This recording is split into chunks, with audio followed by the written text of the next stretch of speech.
Exceptional Randos show is produced live in Sunroom Studios' Base Capsule and in partnership with KLST 103.5, RadioCallisti.org. Remember to catch our Exceptional Randos live stream on YouTube every Sunday between 2 and 4 p.m. Eastern Standard Time. And if you have a story, idea, or question that you would like to share, we want to hear from you. Thanks for listening. Well, that was random. Exceptional Radio.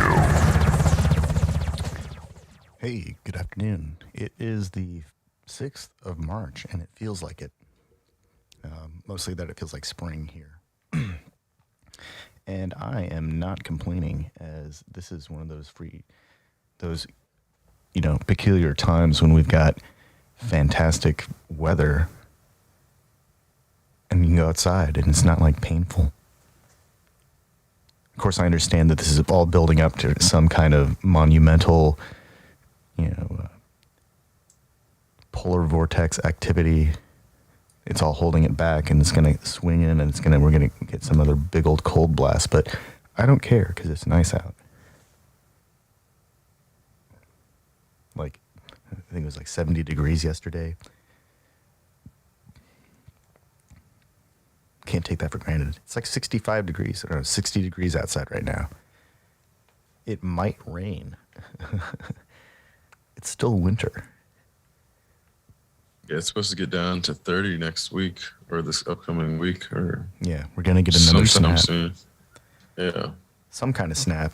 It's going to be... Not quite all the way out of the woods yet. No, but you know what? We've got a reprieve. We've got a few warm days. Mm-hmm. I saw a bunch of people out driving around like with their top down or with all their windows down, looking like they're having fun. That's good stuff. I like that. I like seeing that. It almost feels like, things are stable. And they are for the most part. In there. Well, look, I mean, like 99% of the people who are getting into the hospitals with COVID now are unvaccinated, and unwilling to get vaccinated too, which is the worst part still. And the people who are dying are unvaccinated. Not out of the woods, obviously, but... Here in Massachusetts, the cases on a daily basis are getting to consistently be under 1,000. Whereas it was at the heights of the Omicron spike, we had a day where it's 30,000. So the numbers are trending downward or on the other end of the shoulder. Doesn't mean that we won't have another peak that needs to resolve, but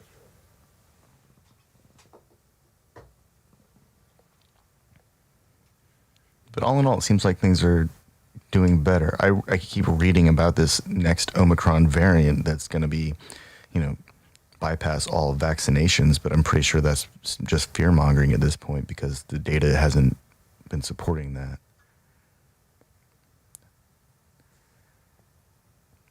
I think they're going to try and write out the Omicron name with as many variants as they can because it's a scary name. I'm just wondering how many infections are the same people getting infected over and over. In that it's like the people who mask up are going to keep masking up. The people who get the vaccines are going to keep getting vaccinated. And the people who don't do either of those things are going to keep on. And it seems like the way that the numbers and the mutations work, it's like, not to say that a person who gets vaccinated and wears a mask isn't going to get COVID at any point. It's a matter of the number of times they get it, because you see the people who don't get vaccinated or wear masks end up getting it 2 or 3 times in a year. And at this point, there's people who've probably had it like 3 and 4 times now. So when those people are going back into the hospital because they caught COVID again because they don't want to fucking wear a mask or get vaccinated, how many of the numbers are those people? Because I feel like at this point, it's probably more than one would anticipate. Because it's like, say you take 100 million people in America, they all get infected like 4 times. That's 400 million infections. not 100 million. Yeah. So would that be considered a confounding variable based off the model that we're using to track infections right now? I don't think that they're tracking I think they're just tracking total. individuals. Yeah, I don't think they're tracking individual reinfections as one continuous, because it's not one continuous. I'm talking about, like, you know, They have to 2 be weeks observed or as 2 months. different virus. They're different outbreaks. They're a viral family, Different strains, yeah. but they're different, and they might be related, and they are related, obviously, in the way they're spreading and they're mutating. But these all have to be kind of tabulated individually for them to actually make sense of when we're in the clear or where there's a hot spot. It's not just a total load on the country or total load on the healthcare system as we've been presented, which makes it seem, it makes it seem a lot, it's easier to see when it's spread out as one thing, and it's easier to mobilize behind. But I think it's a kind of an inaccurate map. Like the heat maps that I've been looking at, they change every week. Like the heat zones kind of migrate around.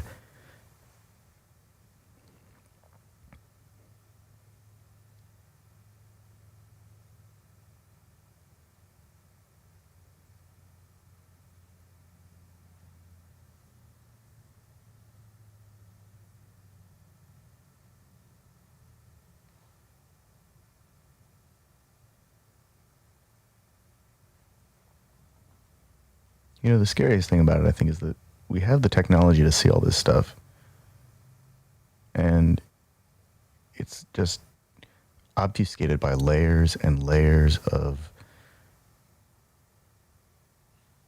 they're just more and more distractions. Like, it's all ads or paywalls. Yeah, I'm noticing, I've been watching Korean cooking videos, and none of them are like asking me to like or share their videos, or they don't have the smash that like button at the beginning of the video. Do we even have a like button? I mean, it's like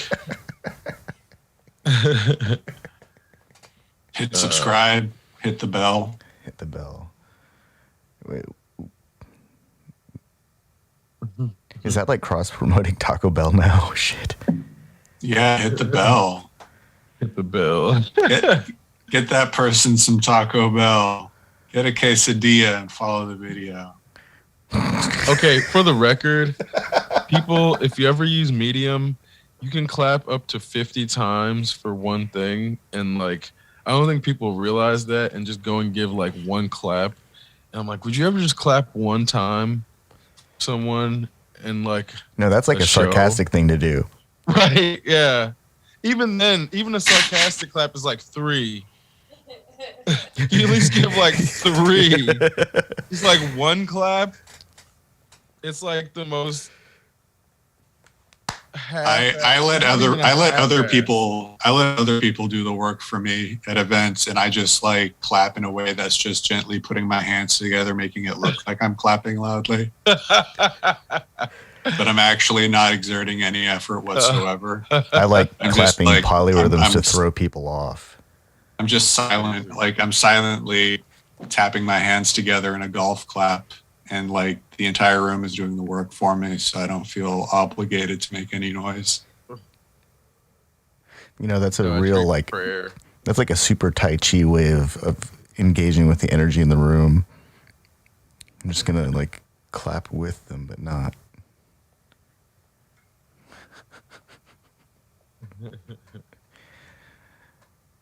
I always try to clap between beats, man. Or you could always do a, what was it? Rosebud. What was it? Citizen Kane. You could always do a Citizen Kane clap.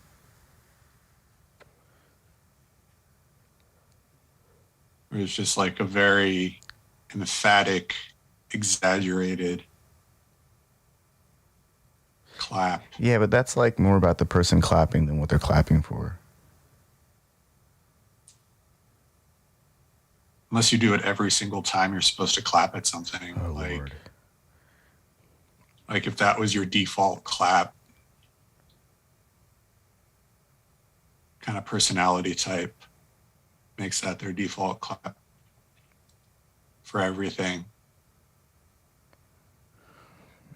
An actor.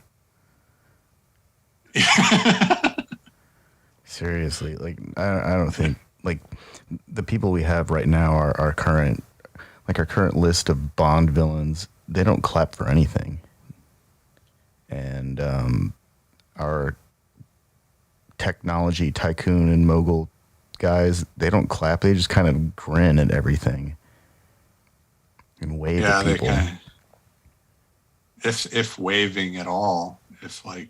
No, Ted. Jeff Bezos waves at things. Oh, Jeff Bezos waves at things. Yeah. They're not so like one of those like French aristocracy waves where he kind of twirls his hand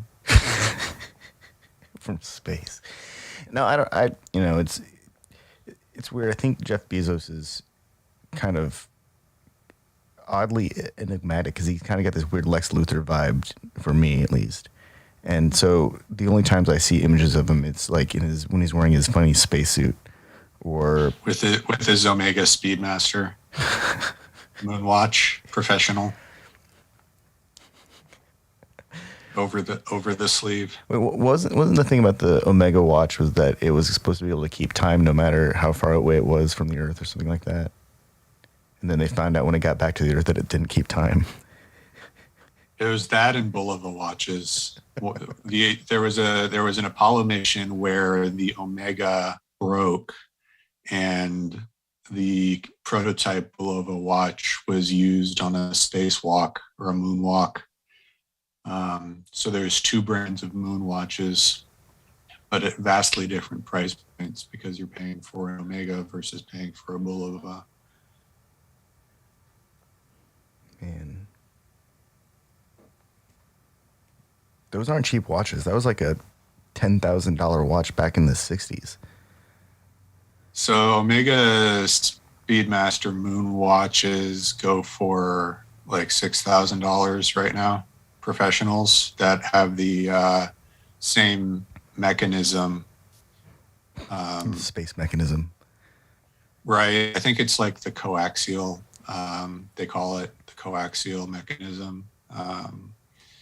And then there's automatic Omegas that go for less, but they're still Speedmasters, and they're called reduced. And then there's the Bulova, which is, I don't know off the top of my head if it's automatic or a quartz movement. So in what ways are these watches different from each other? So they're both chronographs, which means that they can track distance and time for calculations based off of the sweeping seconds function of the third hand, and then as well as small seconds in 30-second increments, intervals, based off of the dials, the sub-dials on the watch. Their points of manufacture are different. Their dials are different. I think the quality ultimately is going to differ slightly. Omega is, I believe it's Swiss made, and Bulova is American made. In terms of aesthetics, they're similar, but Omega is very distinct, and it also is a bit of a status object. Bulova tends to be more of a hobby object.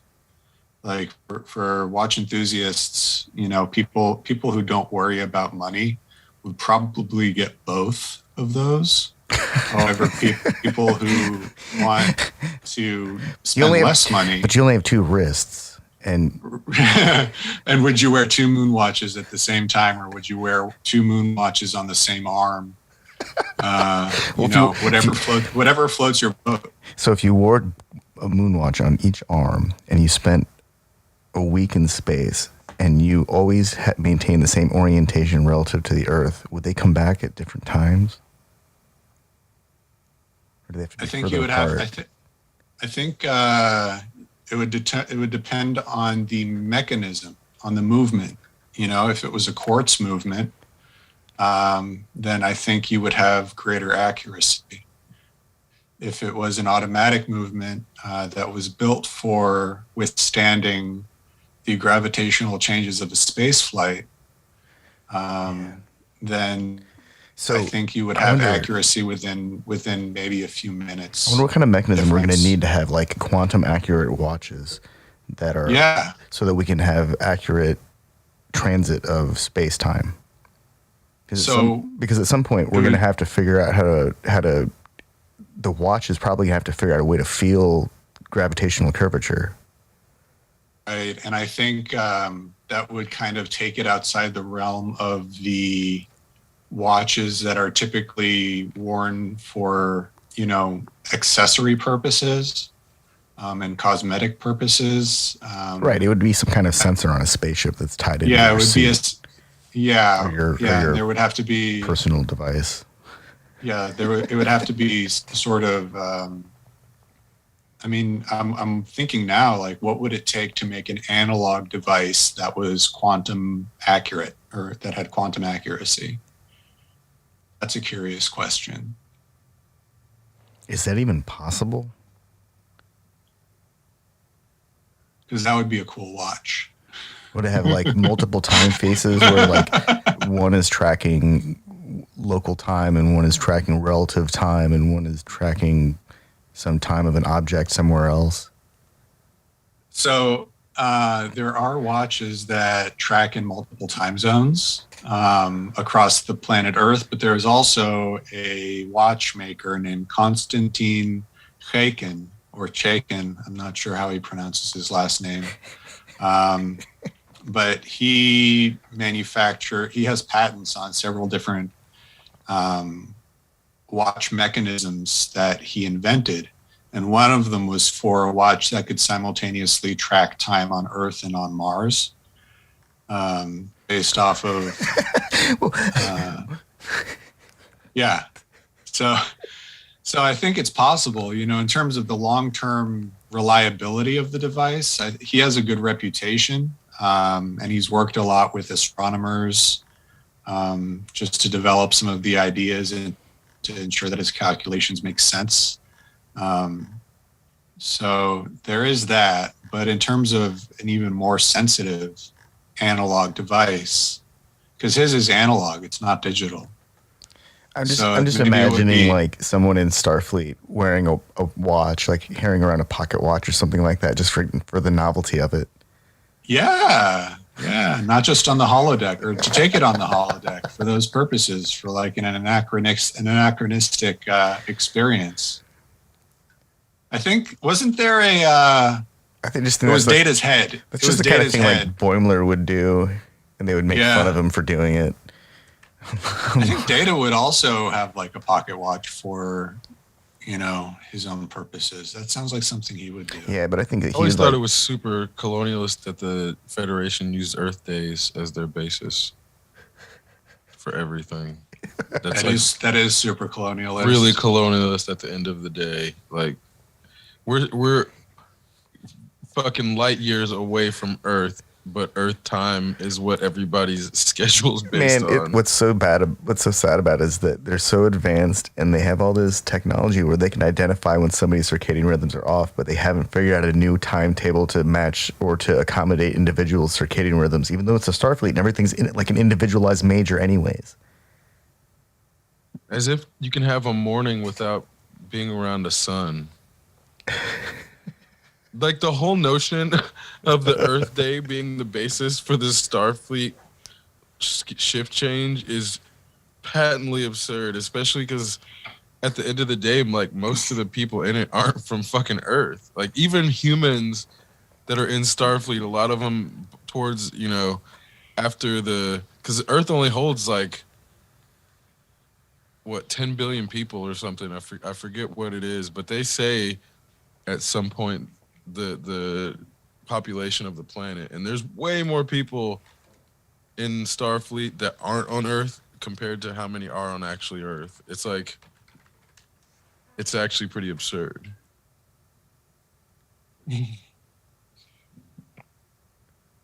And that's where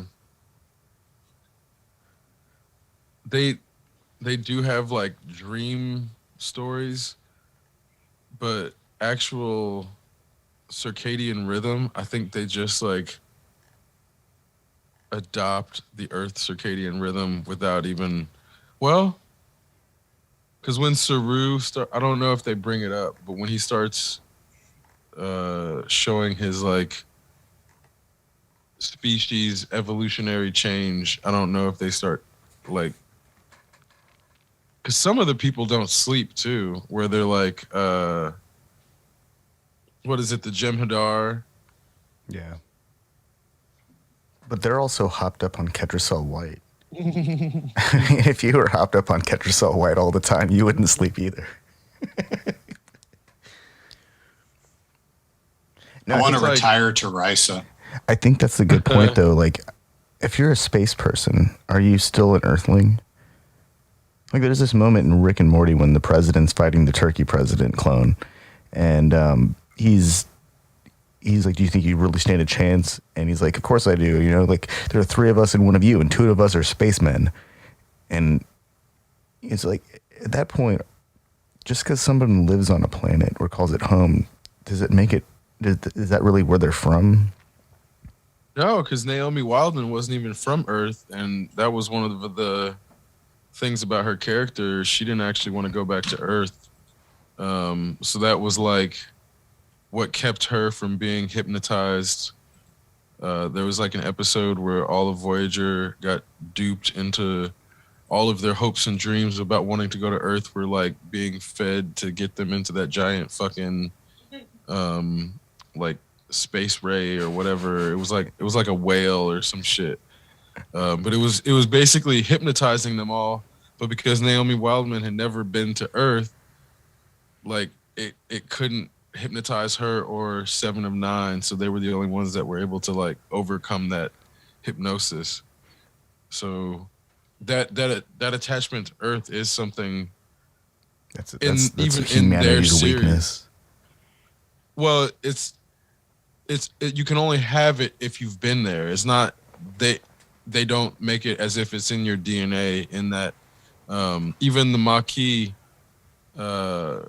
like, because they had migrated to a new planet and were like settled, they were no longer Earthlings, and that's kind of where, you know, they extend that into Enterprise. One of the main characters, I think he's the pilot. He was born on some kind of, you know, transport barge vessel thing, and lived most of his life transporting materials from planet to planet on supply missions.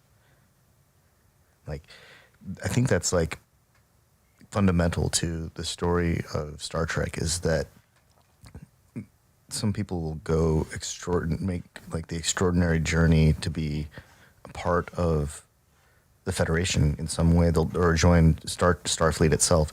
And like in the case of Saru, like he decoded technology that was well beyond the advancement of his own species, and sent out a beacon. And you know, they show what's her name, Michelle Yeoh's captain, like taking him on board. It's like, hey, you know, I've gone to great lengths to bring you. Are you coming or not? Let's go.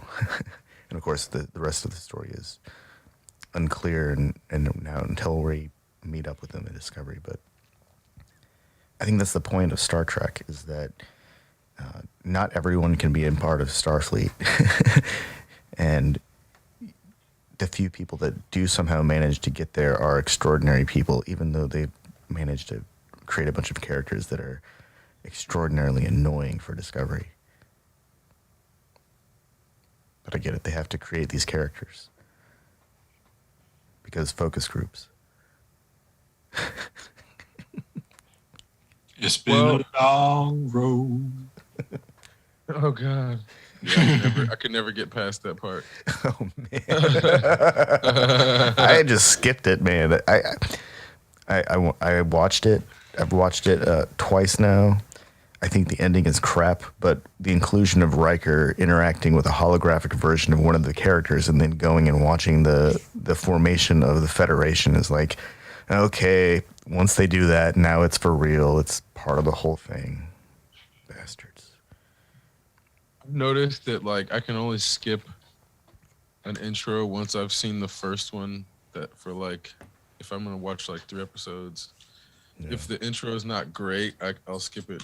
Like, you know, the second couple times, but like it sets the tone, which is where if the intro is not good enough for me to sit through it one time, I'm immediately repelled by the tone of the like forthcoming media. So you know how like with Discovery, the intro is variable and like they could be short and sweet. It could be like 10, 15 minutes practically. It could be like, you know, almost a mini episode before they play the intro music. I think that's like, I'm not sure if it's clever or if it's like abusing a captive audience with a secondary story that they couldn't actually fit into it, so they have to create a second like a B-side that they want to just show you real quick. Have they ever done a musical in Star Trek? Oh God, I feel like Lower Decks, maybe not. But, So that's a redeeming quality. If in like one. Next Generation all the time, and then it's like Data's a freaking synthesizer. Those were the throwaway episodes. I fucking hate that shit. It's like, oh, okay. Nobody wants to hear Riker play the trombone. Seriously. Yeah, or Data play the violin. To play the violin, and Picard with his flute. Yeah, so it's like those are total filler episodes where you're realizing like, yeah, there's like a demographic that the focus group was like, hey, we need a musical episode because the 13 to 15 females are feeling neglected or something. And like, okay, so it's not actually them who want it, or, you know. And, there is a use case for Picard's flute on Lower Decks. If he appears in some episode and then takes Mariner and the Lower Decks group on like a weird side mission where they're somehow uniquely qualified for it, and his flute somehow activates the machine and takes them all through some portal so they can experience some crap and bring back technology. And that's like basically a Dungeons and Dragons episode where he has an enchanted flute. That's all I can come up with for a way to make that flute useful. Otherwise, you're right, it's a throwaway episode. But a lot of the episodes got like video game mission structure anyway. And that's kind of where, ever since Next Generation wasn't so much variable, but Deep Space Nine got much more variable about the intro length. Like they didn't get like 15 minutes long, and then like you're saying, no, but they had like 4 to 8 minute long ones. Some of Discovery is like really long. The last one was like 12 minutes, I think. Yeah, but that's like a more modern thing anyway. It's not just Discovery's doing that, and that's kind of what I was getting at. Is like, yeah, it's like pop music nowadays being almost all chorus, and then there's like a verse tucked in there with a bridge, and then it goes back to the chorus. I think they get more freedom to do that. Well, because even, you know, having watched like a bunch of Twin Peaks, it's like the way that seasons 1 and 2 are extremely stick to the formula, whereas season 3 has more modern influences on the structure. But there are certain things where you're like, oh, there's like a specific beginning and end cap that are still like the intro, even down to the bumpers where it shows the production company. Those become like the beginning and end points of the structure in the modern ones, whereas like in the original ones, the beginning and end structure goes all the way through the first like 3 or 4 minutes of the show and ends early, or it starts 3 or 4 minutes before the ending of the show. Whereas like the modern one, like the production was moved around slightly more, and everything wasn't as linear as it was in like between the 60s and late 90s.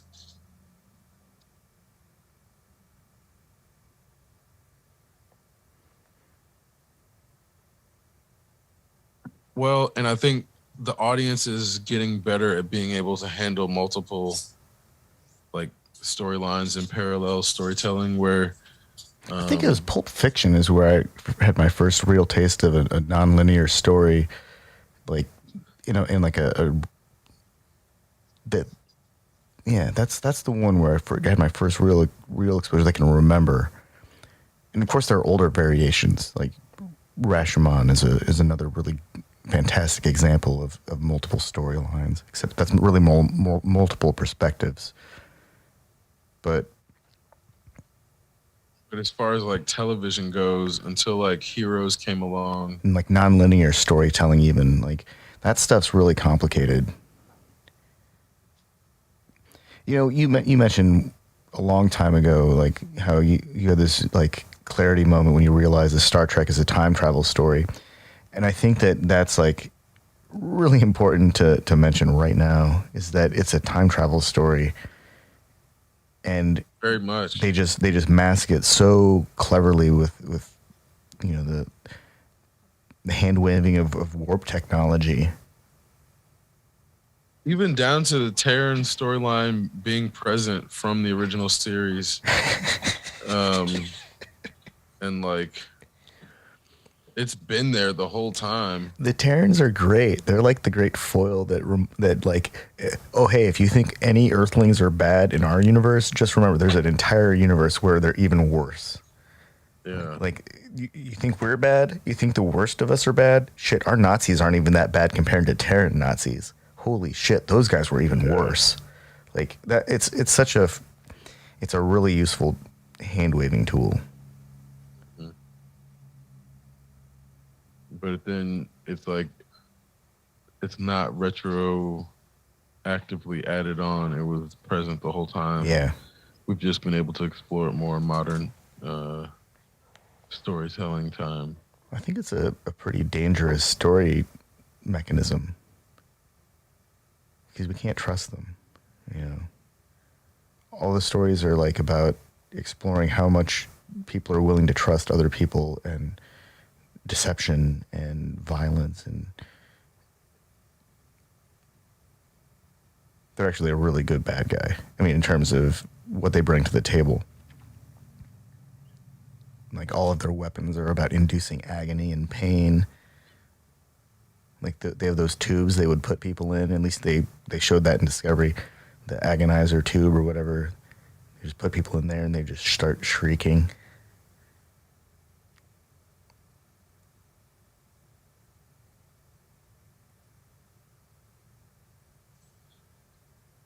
They always seem ready for combat, like more ready for combat than Klingons even.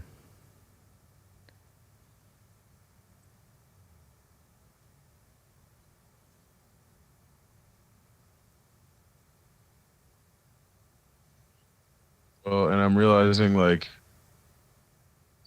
how much of the vision of the future was dependent upon putting technology in this like abstract place, whereas now, because our technology is a lot better, it's like the technology is more it's like on the cusp of being like magic to us now.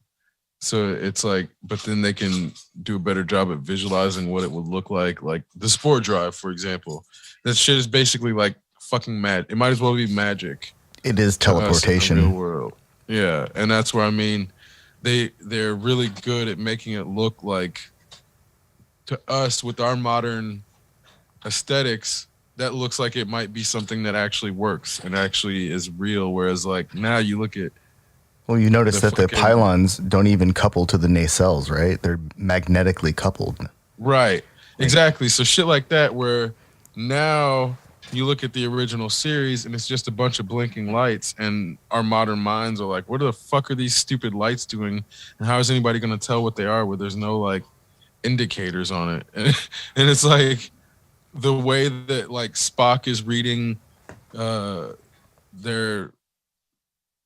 sensors, it looks really Sensors. ridiculous. Yeah, it's like it's really ridiculous compared to the way that they do it on Next Generation, even not let alone Discovery. It looks really believable on Discovery, whereas now Spock's shit looks to us like, to a kid in the '60s, Spock's shit would look amazing and futuristic, but to us, that particular vision of the future looks dated, and it looks ridiculous because it looks It's like, so unable to explain what is like being presented to us, as if we're just supposed to like not question what all these buttons lighting up are doing. seriously, a tricorder back then looked like a box of macaroni that had been taped up with like, or painted black, and then they put a flashlight inside of it.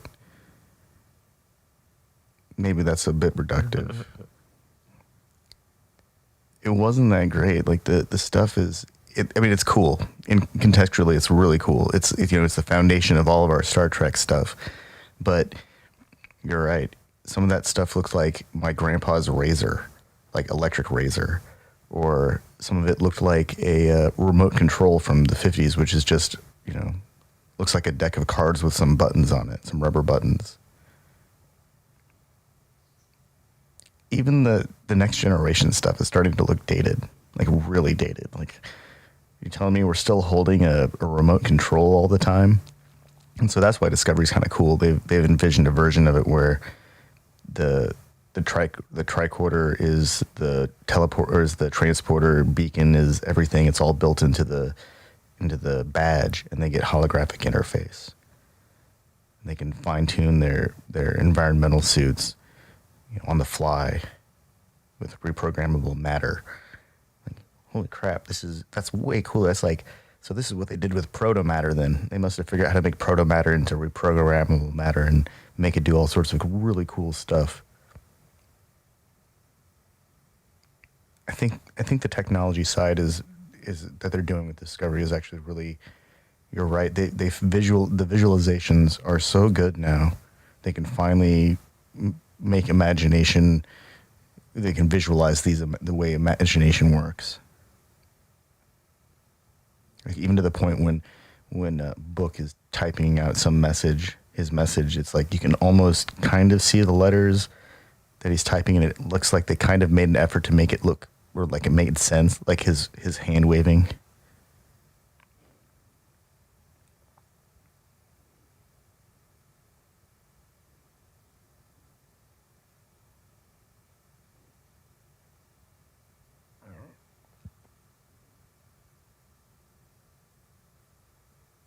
Well, even down to I forget the name of the species that Book is, but like now we're getting full on into the mystical people that are like the type of empaths that we all thought the not Bajorans, Beta Z? the Beta Zeds should be, when in reality Beta Zeds just got made out to be like these overly horny, like wombs, walking wombs, basically. Like Deanna Troy's mom. Oh yeah, that's. Loxana's awesome. Don't make no mistake. Loxana's awesome. But even then, like Loxana is so inappropriate so many times. She's inappropriate around children, and then you got the other Beta Z who basically mind raped. Deanna Troy. Yeah, and that's where it's like the way that Beta Zeds get made out to be. It's like, oh, these are gross telepaths and empaths or whatever, whichever level they are, and at no point do they end up becoming this like mythical, spiritual, like species in the way that Book's people are, and that's kind of where I'm like, when we first got introduced to Deanna Troi as an empath, they kind of tried to push her into that new age place. But then the like that's what I mean. The beta Z people or betazoid people were like all really gross, and they're like really abusing their capacity as empaths to just fuck a lot of people and be inappropriate around children. And that's where I'm like, if you like, it's not like the fact that what's her name it was Roddenberry's like ex-wife. I guess I don't know if he was. I thought it was his wife. Ex. Yeah, but the woman that played her, obviously, because she ended up playing like the computer voice. It wasn't just like she seemed to be a nice person, but the way they wrote Luoxana, it was like, especially with the Alex episodes, shit got real weird. It got real weird. Where I'm like, the way she talked to Alex and the way she would like treat him, it was like it would go from like motherly to inappropriate in like 2 words, and then you're like, hold on, what the fuck just happened here? Because it was like they were trying to simultaneously have she's like empty nest, lonely mother who needs love and intimacy, while also having her be this like overly horny. She's single, but she's not like over the hump, and she's still sexy. And they put all that into one character. So she would be saying these things around Alex, where I'm like, as an adult, like, I'm like, this is inappropriate. This is fucked up. These lines should have never been written this way, because it makes certain behaviors okay. And then it's like, because it was her saying it, everybody just lets it slide. But if it was like a dude saying it, and if Alex was a girl, it would be clear how inappropriate it was. And that's why I'm like, in looking at it, I can't watch a lot of the Luoxana episodes if it's like completely centered around her. But it's like when I do watch it, it's like it never ceases to amaze me how inappropriate that character gets in the confines of like a PG-13 TV show. It's not like they're cussing. You don't have nudity, but like the way the innuendo that they're able to pull off with her, and because she's an older woman, the like knowing now the way that Hollywood was treating older women, like I'm glad she was able to pull off that character, but it's like mocking her. It's like even down to at the end, she's like breaking, and the character's breaking down crying because she's a joke. So like the whole notion of her being this like overly attempted at seductress becomes a joke because of the way that they played it. If they wanted to make her look actually sexy, they wouldn't have made her comic relief at the same time. So it ends up undermining like her as like she's like a grandmother age woman who wants to stay feeling sexy because she's single and she's still like looking for love. Having that as like a character arc is like a serious thing to address if you respect that person. Turning it into a joke is mocking that. And that's why I'm like, there's a lot happening, because it's one thing if you read it for the surface and give them the benefit of the doubt, but then you learn that the producers, especially through in Next Generation, were very misogynist, and they had very misogynist views that were affecting their practices of writing, the way that the storylines were written, and like the story arcs. So this isn't something that was like just the times. Like, no, they were actively making characters more sexy, or making it like, oh, we need to have sex appeal in this episode, or this thing needs to be sexed up. And that aspect of it wasn't all the producers. It was like one Rick Berman, basically. Yeah, that guy specifically created a lot of the problems on the show for Next Generation, but into Star Trek lore, all the way into Voyager and Deep Space Nine. So this is like, once that is revealed, it's like, that's why it's not that I have a problem with the person who played Luoxana. It's the way that her character was made into like a joke as what that woman was supposed to be. It just makes me uncomfortable. Yeah. You know what I mean? Well, like case in point, how they had Deanna Troi dress on some episodes. And I think Marina Some episodes, Sirtis, like entire seasons. like Marina Sirtis has spoken about that or tweeted about that, in interviews or on Twitter, about how she was basically in many ways kind of coerced or bullied into wearing revealing uniforms on the show.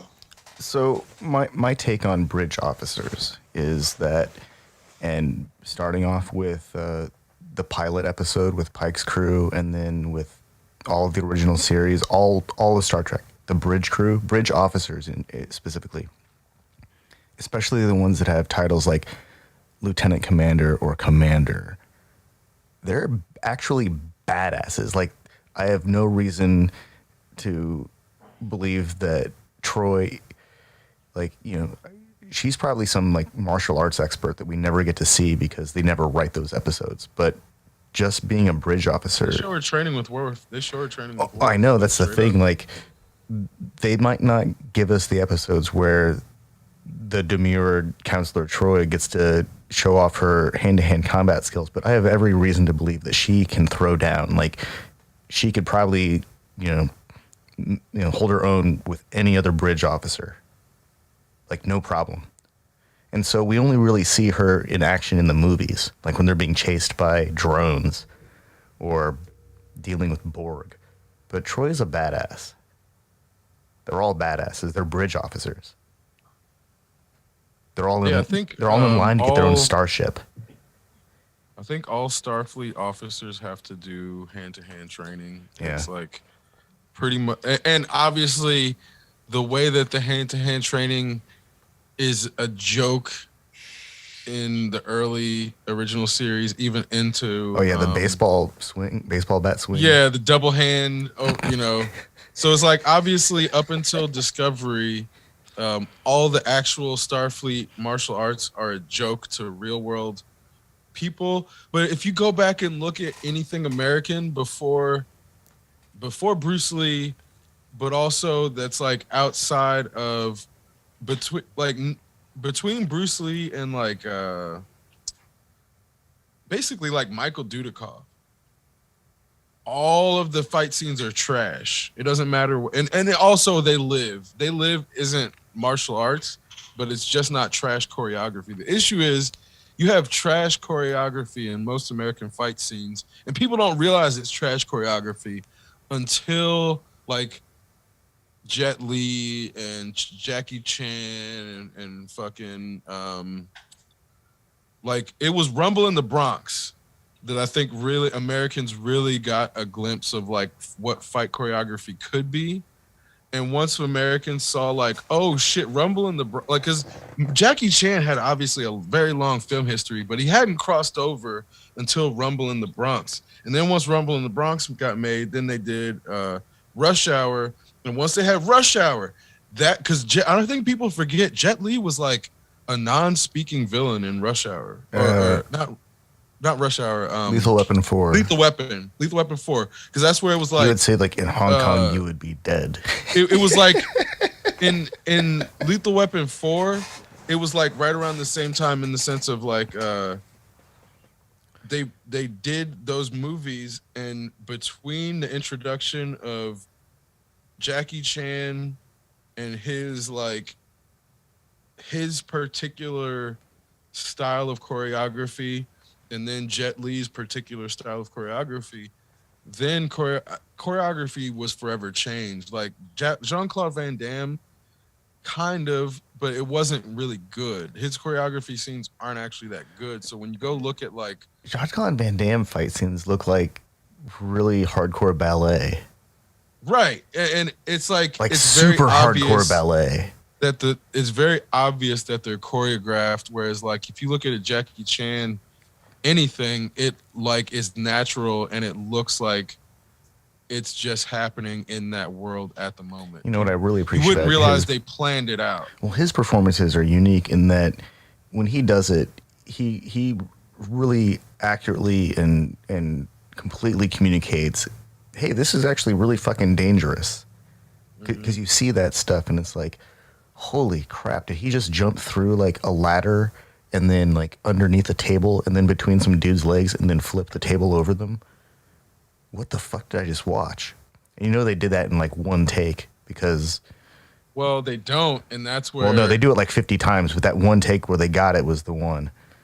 Yeah, well, and that's where he ends up getting injured so much shooting this shit where you're like, oh, God, okay, so he might break like 7 or 8 bones over the course of a fucking single movie, Yep. And by the end, all of the edits... Like, you know, when you watch it, you're not thinking about it because they edit him in his most graceful. Oh man, I can't remember the name of the movie, but it was like one of his earlier movies, and they even show it like in the film, like where he falls. They kept the fall because it looked good, but he like cracked the side of his head like really bad, and you know they finished the moving, and then from then on he always like. He changed the way he fought because he had to protect the side of his dome. Jackie Chan's awesome. He was in Enter the Dragon.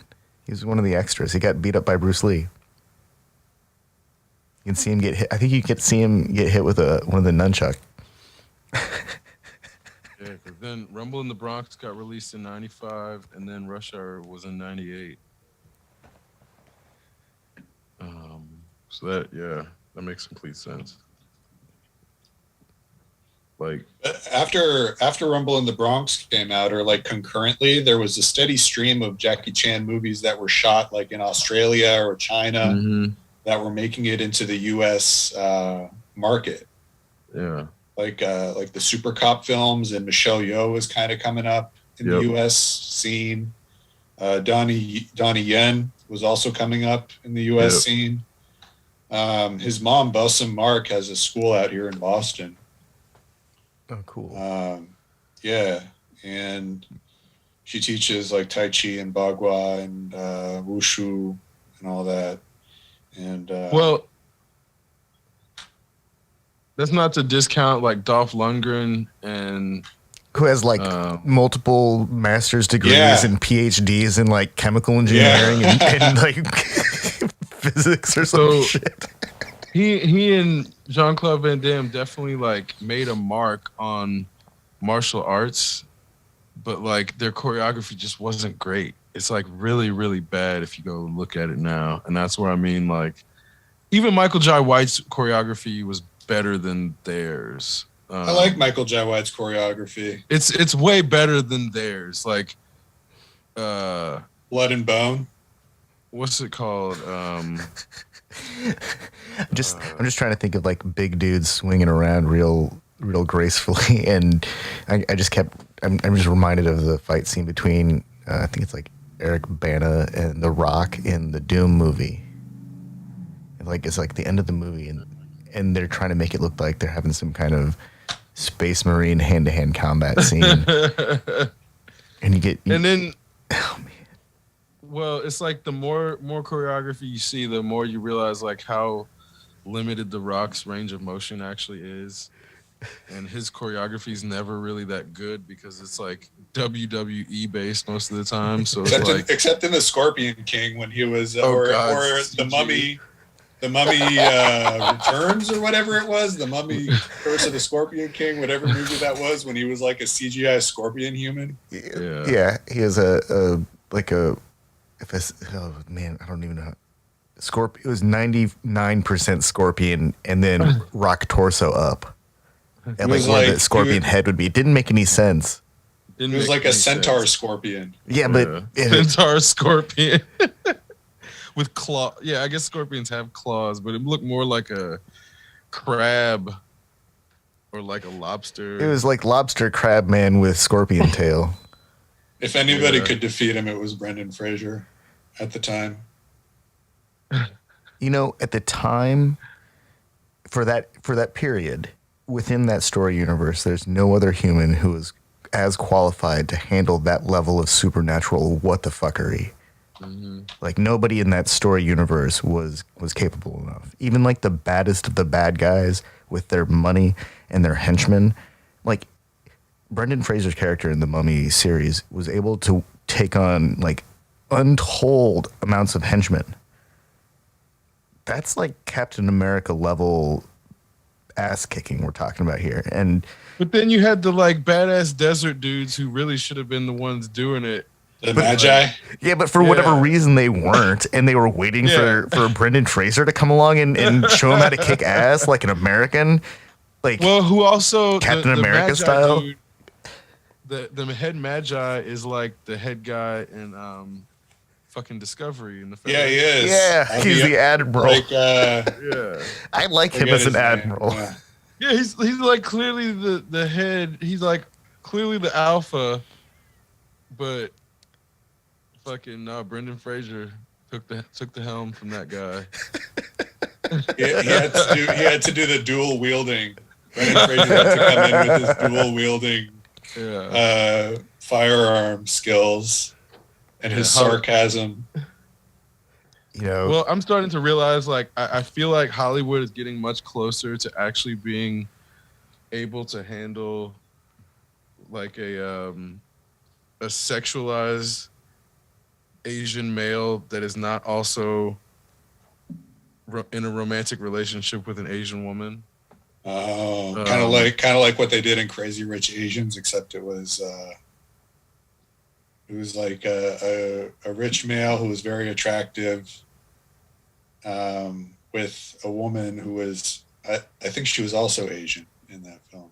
Right. Yeah. That's okay because there's like, who knows if they actually had the right like nationalities in the script to what the actors were actually in real life.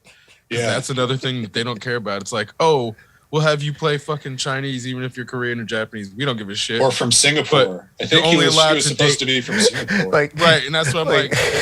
They don't care about that part, but on screen, they're also only allowed to date other Asian people.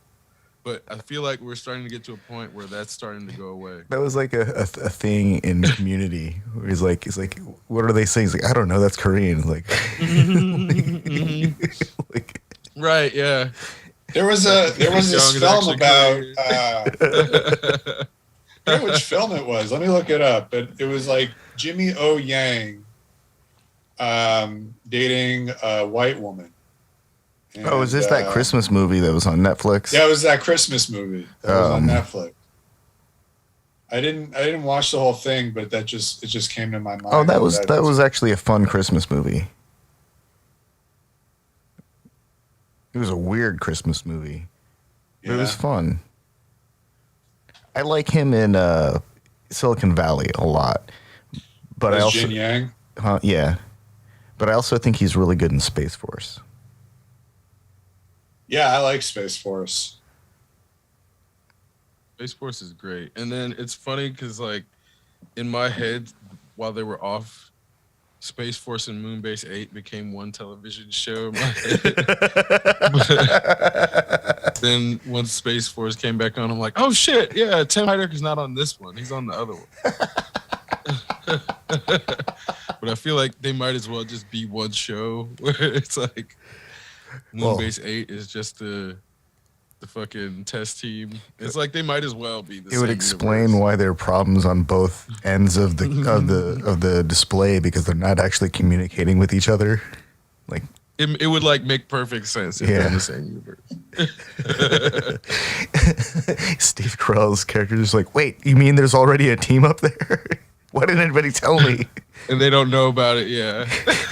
John Malkovich is like going through all of his paper. I don't know. It's got to be here somewhere. Moonbase 8's in the desert though. Oh. They never actually make it. They're like the test team, but it's like almost the same plot because they get into a fight with China too. So it's like almost the same shit happens, but like, what's up? They have rivalry with SpaceX. Oh yeah, and SpaceX too. It's like SpaceX sets up their own. So speaking of site. SpaceX, That's what it is. Roscosmos said that they're not going to sell rockets to the West anymore. No more rocket engines. Yeah. and at this point, I mean, how much? I mean, do they really expect their infrastructure to withstand this onslaught that they've kind of unleashed on Ukraine? This unprovoked attack on Ukraine. Even with the whole fortress economy model, like the projections that I've read don't give them much time. Like if their infrastructure is sustained at all, like they can only last as long as they have materials for. And a lot of the industry that exists in Russia relies on importing materials from other countries. Nothing's getting into Russia right now because nobody wants to get sanctioned for sending a ship into Russia. Russia is also shutting down communications with other countries. Like actively, like they're closing their borders. Their stories coming out of Russia, like people aren't being allowed to leave. Yeah, but that's also like a you can't hang up on me. I'm going to hang up on you first kind of move. I heard a story about a mad crowd at an IKEA, and they closed the IKEA. They like shut the doors and locked them in, and they locked in like hundreds of people into an IKEA, and they all had to find like an emergency exit to get out.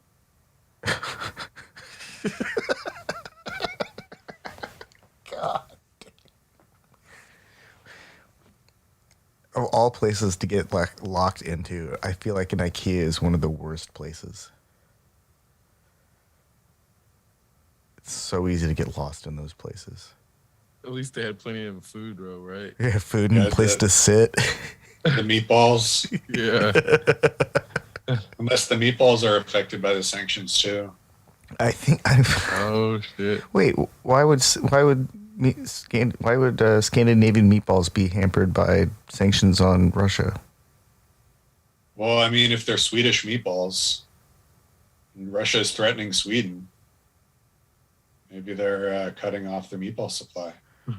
Man, I bet those meatballs are made in China, just like all the other fucking meatballs out there. They're just using some Swedish meatball recipe, and they're like a chemical that gets spat out by a machine, and then they bake it, and then it turns into the thing that we thaw out and cook in our slow cookers. There's not some tiny Swedish lady in the back, like, with an ice cream scoop, fucking scooping out balls of meat and wadding up by hand and throwing them on a fucking baking plate. Like to think there is. I mean, that'd be fucking cool, but I don't think that's the way it works. Yeah. Like it doesn't sound like it's sustainable or scalable. With every IKEA warehouse kit, there is a little old lady that comes with the kitchen that you just like. You unpack and she starts making meatballs, apparently. She doesn't take up much space. No, the package that she comes in fits nicely like inside the forklift's driver's seat area. That's like if I go to a Mexican restaurant and it's not somebody's tia in the kitchen, I'm skeptical and I'm probably not gonna eat there. Like if it's like a real Mexican restaurant, it's like a lot of times it's just like somebody's grandma or somebody's aunt in the fucking kitchen. Like straight up, go to fucking Juanita's, little old lady in there. How do you find out? How do you find out who's in the kitchen without being like obtrusive? I mean, if you just stand there, like half the time they'll be communicating and like the person will run out and like interact with one of the waiters or waitresses or something. Okay. And like I'll go pick up food from there ever so often, and it's like always the same little old lady. Oh, okay. Like they had a dude in there cooking too, but it was like I don't know if they were related or something. Like it was like a fam. I mean, it still is a family. Okay. affair. So, as of last year, there were 445 IKEA in the United States. No. How many? How many? There are 445 IKEA locations total. I think that means worldwide. So that's only really relocating 445 old Swedish ladies to make meatballs. That's really not as bad as I thought it was going to be. Like I can see if there's like over 1,000 that they would have to industrialize the process, but really that's like less than 500 people that they're just having to relocate to make meatballs. So even if they have like 600 people in total, so they can have like some rotation thing going on. Get those ladies a pension. Oh, dude, I bet they've got the IKEA pension. There's like a stick house that's waiting to be assembled from flat pack somewhere in Sweden. All they have to do is make 10 million meatballs, and that flat pack thing and the property is theirs. 10 million meatballs.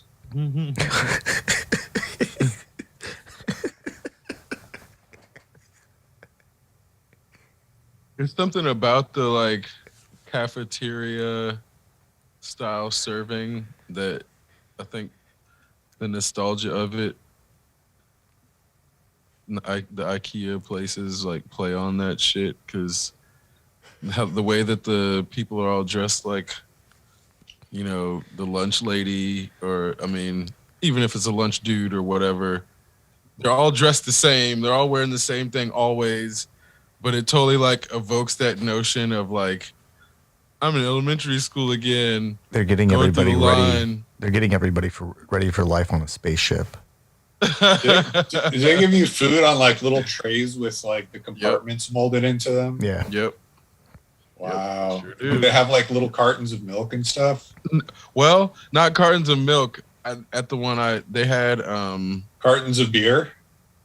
No, it was like they had a bags. A fountain. A fountain of milk? No, like a soda fountain. Oh. But Okay. sorry.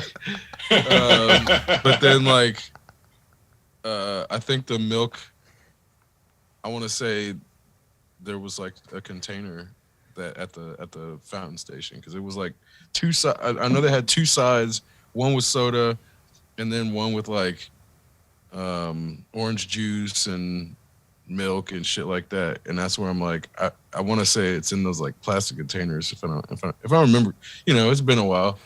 I bet there's a market out there for a can of milk that has a nitrogen charge, like a Guinness can, like nitrogen charged milk out of the can.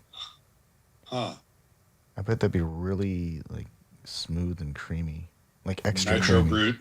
brewed milk. Nitro charged milk. Nitro charged milk. Yeah. Nitro lactose. Lacto nitro. Trying to think of like Nitro leche. nitro leche. There we go. Get yourself a nice cold nitro leche.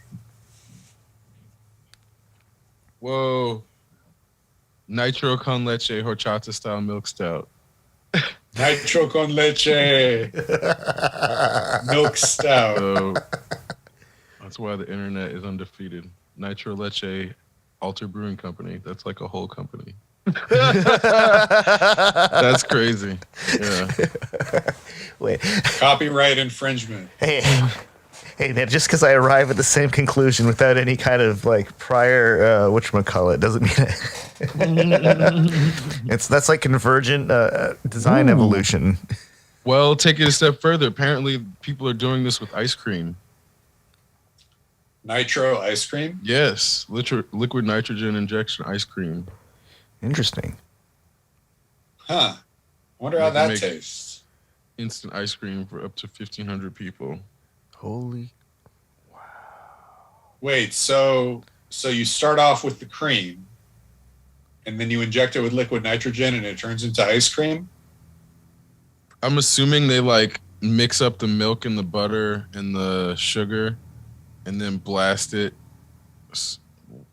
Like Isn't there like eggs? because it looks like in yeah. I mean, real ice cream. I'm assuming yeah. I'm imagining like a giant stainless steel egg full of milk, butter, and sugar. And then there's like a hose or a spray ball and a mixer, or like a bioreactor, except for infusing milk, butter, and sugar with liquid nitrogen in massive quantities. I'm watching the video, and it looks like they do the way that you'd make ice cream normally, but then just blast it with liquid nitrogen as they're like mixing it.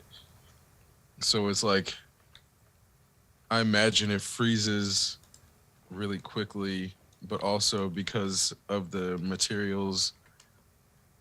I don't think nitrogen has a smell or taste, which is like why they have to add something to nitrous oxide so people don't huff it. But then that seems like it would make that it thing like, had so much ice around it.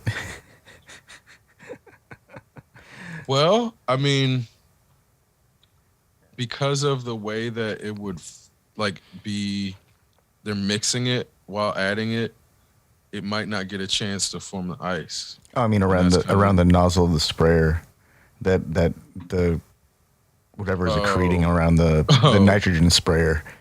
That thing is like, and I think it's probably mostly cream, because I don't think there's very much water in that mix, and I doubt there's supposed to be water in the nitrogen itself. That would be really now that you say up. that, it probably would make it a lot more difficult for ice to form when they're freezing it with nitrogen and not like oxygen. Because there's very little water involved. It has to take it from the air.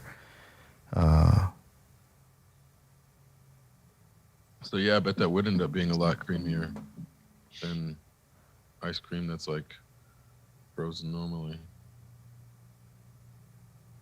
Now I'm curious. I'd like to try some. Yeah, me too. That's the kind of thing. Ice cream party. Ooh. So I wonder if they did this at like a higher pressure, if it would get colder, because at ambient temperature just kind of boils off really fast, and obviously it's freezing this cream into ice cream. Oh, this is quite impressive. Like freeze dried food. Freeze-dried strawberries. The cream itself might absorb the cold, so it's not like. Well, yeah, it's a fat, and so it's not gonna. Yeah, it's not gonna radiate off as quickly. So it actually might work out really well to hold all the cold in.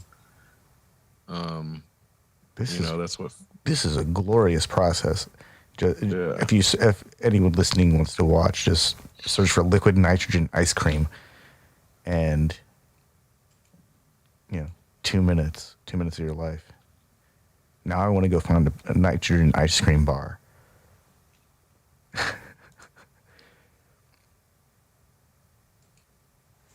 Where can I get liquid nitrogen ice cream? Yeah. Yeah, there is a lot of ice on that nozzle. Liquid nitrogen ice cream experience. Homepage. Liquid nitrogen ice cream party. Or just liquid nitrogen party. So does this count as molecular gastronomy? Because they're like basically just taking one thing and spraying it with another chemical and then turning it into something else. Mm-hmm, pretty much, right? I mean, that's like kind of it. I mean, I've watched videos where people like take some twig and coat it with some oils and then coat it with some more oils and then bake it, and it turns into like a piece of candy somehow. So this isn't nearly as complicated. They're just making ice cream really fast. I think that's the thing that makes this super cool, is that it's like the freshest ice cream experience imaginable. Oh, good God, this looks delicious. I found one where they're putting Cap'n Crunch with crunch berries into it. Okay, find a location. This website's New Hampshire, you know what? Georgia. Oh man. Now that I think about it, I feel like Cold Stone might have been like Ooh, there's a Sub-Zero nitrogen ice cream place up on Massachusetts Avenue in Indianapolis. There's also one in 82nd Street in Indianapolis. There's one in Carmel. Then you have to go to Pennsylvania for the next closest one after that. I know what I'm doing. Let's see.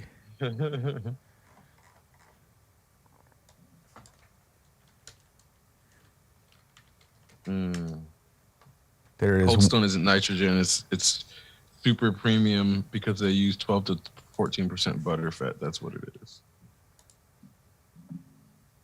I knew there's something about it.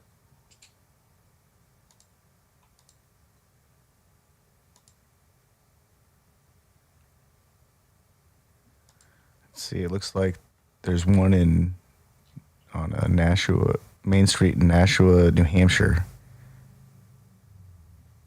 There's one in Portland, Oregon. Huh. Well, at least we've got 3 of them in Indy. Well, next time I go up to Indy, I'm going to try and hunt down one of these nitrogen ice cream parlors. It's Yeah, me too. Almost a reason just to go to Indy. Yeah, seriously. Totally. You Indy's said there was. weird. You said there was one in New Hampshire. Yeah, in Nashua. It's close to me. It's close enough to me. Reason to go to Nashua.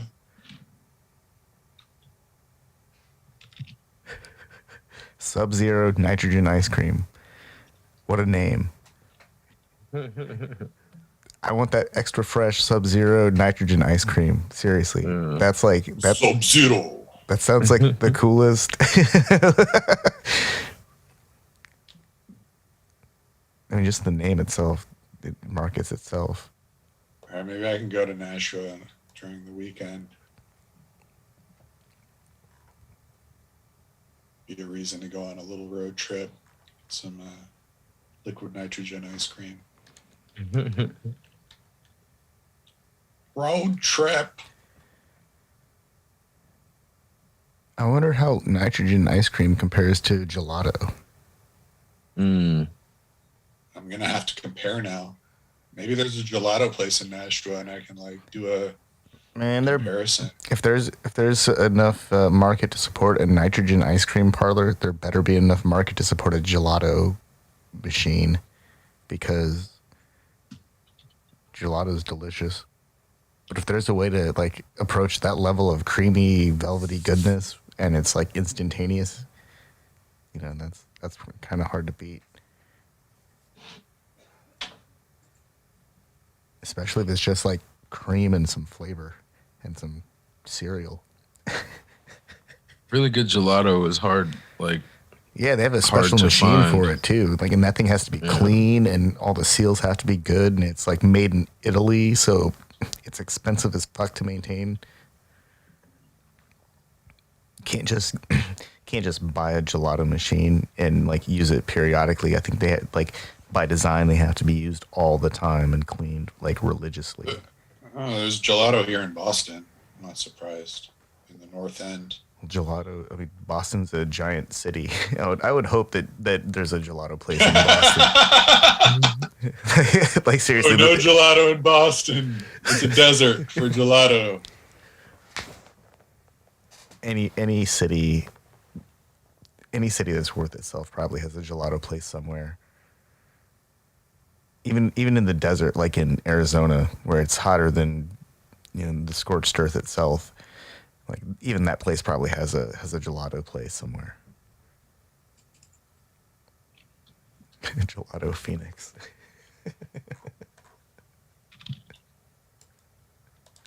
Frost gelato at the Biltmore. A Waldorf Astoria resort. So there's gelato there. Yeah, that's Amore Gelato. Grateful Spoon gelato.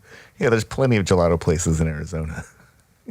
I mean, it kind of makes sense that they would have a lot of ice cream places or gelato places in such a hot area. People just will do anything to keep cool.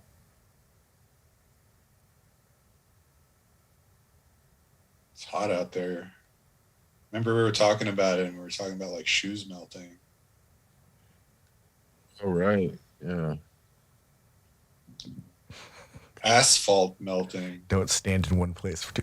Oh, so apparently there's this phenomenon in out west and in desert climates where it gets so hot during peak sunlight that the roads will start to like leach the tar out of them, like onto the surface of the road, and it becomes it'll start like boiling. Yeah, it like bleeds out, and so like it's really dangerous because it's an unstable surface. It's like a wet spot on the road, except it's made of tar, and it also creates an area where the asphalt itself, the matrix of rubble that they've pounded into the road, like is loose now and can form a pit or a pothole or a giant gouge in the road, and these are the things that like lead to like erosion of roads even. Like, but it gets so hot that this happens like regularly in those climates. And they're using like the best available chemicals to hold the roads together. And it's getting hotter and hotter every year, and this happens more and more often, more everywhere.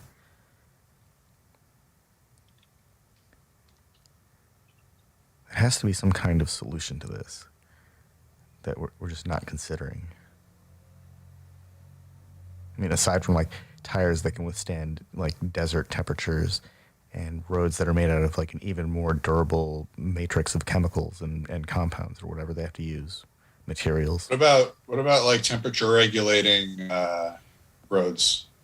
Like if it's hot, it cools it down. If it's too cold, then they warm it up. I think that's like an exceptional expenditure of energy and resources to cool down roads. It is, and that cycle causes like potholes, basically. Yeah. Like it's there's like the freezing. Just heating and cooling itself is stresses a material. Yeah, but then that type of heat expansion and cold refraction cause cracks to occur and eventually holes to happen. So it's like, obviously it'd be like, oh, we should make better materials, but they'd have to like have an incentive to invest enough to make materials that have that range. Well, I think they do make tires that can withstand those temperatures, but they're used on race cars and. Right. I mean the actual like asphalt. Oh yeah, the roads themselves. Yeah. I bet those chemicals are extremely dangerous when they're in their workable state. Like when you can actually use it, it's probably like guaranteed to give you cancer if it comes in contact with your skin type shit. Mm-hmm. But once they send the fire roasting, steamrolling doohickey thingy over to like cure it, it's probably like hard as glass and grabs hold of tires perfectly, like 100% mechanical adhesion and that kind of stuff. I bet that road compound matrix exists. You just have to end up essentially glassing those roads and turning them to textured glass that cars can drive on. Just cover them in liquid nitrogen. And gelato. Yeah. Just throw gelato at all the world's problems. You know, if there was like free gelato everywhere, I'm pretty sure everyone would be way more chill. Oh, definitely. Like you're having a bad day, hey man, just take a break, go get a gelato. THC gelato. I mean, is that even necessary? I mean, yeah, obviously, but is it even necessary? Why not? Why not? Yeah.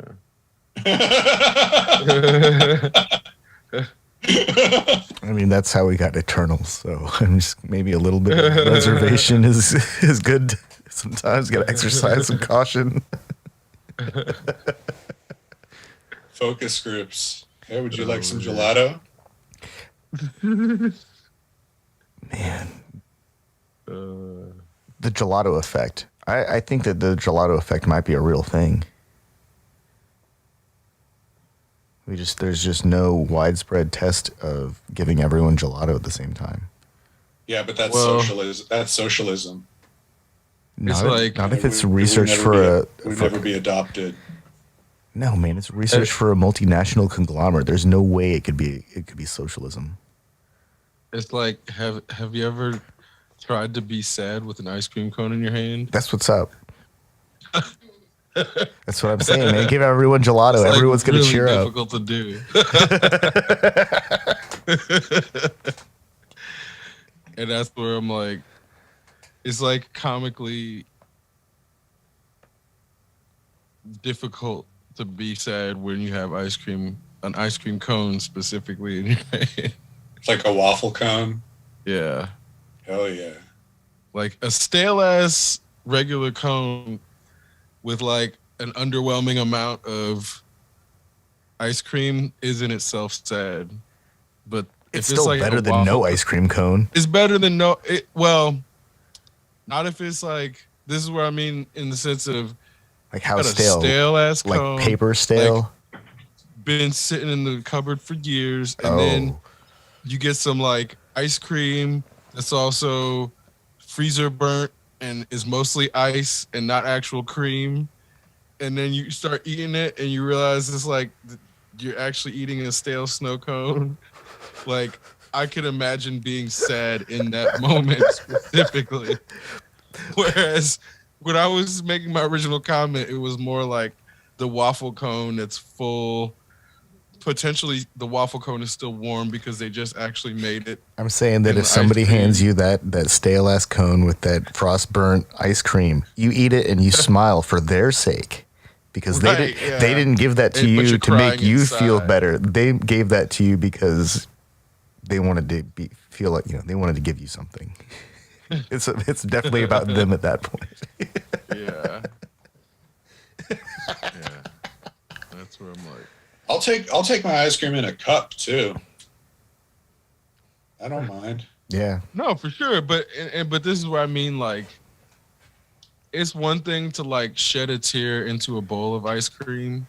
Like, to shed a tear onto a cone of ice cream, like that person will feel really dumb. What about if it's a tear of happiness? That's that's different. That's what I mean. But that's where Yeah, but those That's tears like- don't melt ice cream. No, those tears are made out of liquid nitrogen. Well, no, they're like they're not as salty. Is that a fact? No, that's real. They're not as salty. Yeah. Just the same. Tears Like, of joy are not as salty. It must be yeah. Oh, I'm curious now. I'm gonna look that up. well, it's like sweat from stress is different than the sweat from trying to cool the body. yeah. Yeah. They're completely different glands, which is wild. Weird shit our bodies do. Yeah.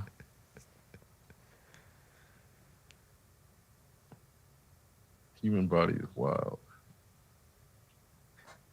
but not necessarily in a good way.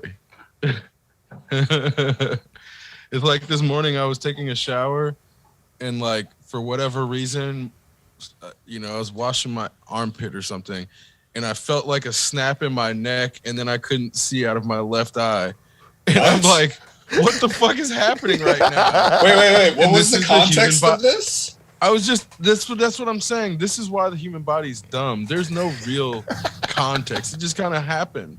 Like I was in the shower washing, and it just happened where I'm like, this is dumb.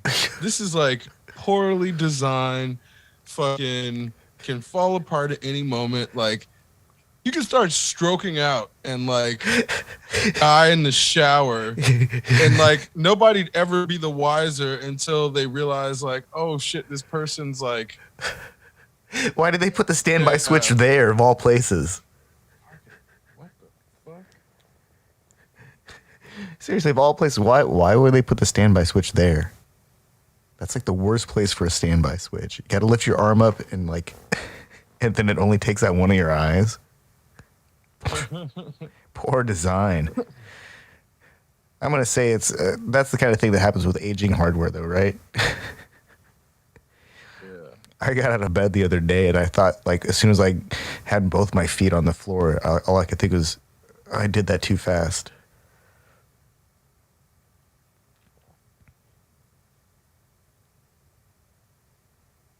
Do you ever? Wow. So there are different types of tiers. So if this is real, off of the Naked Scientists forum,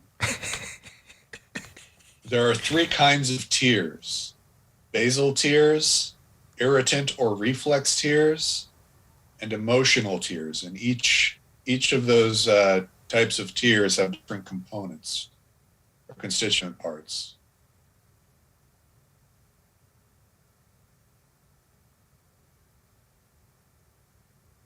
So your saltiest tears are the ones when you feel threatened.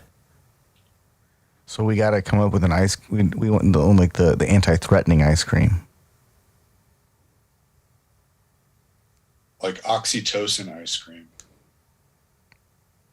I bet that ice cream smells really weird. Pineal gland ice cream.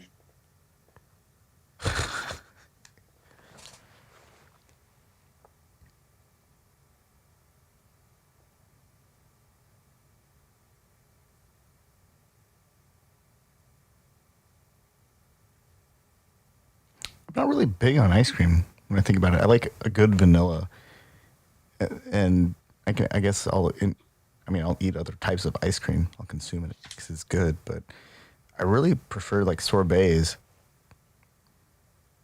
Like I really like the fruit bars a lot, especially when there's like a chunk of like strawberry in it or peach or mango.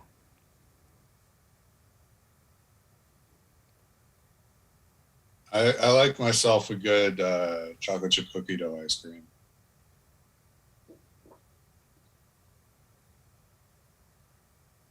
Isn't it easier just to get like one of those tubes of cookie dough and then a thing of vanilla ice cream? And then you can regulate the ratio of cookie dough to ice cream on your own. I've never tried that.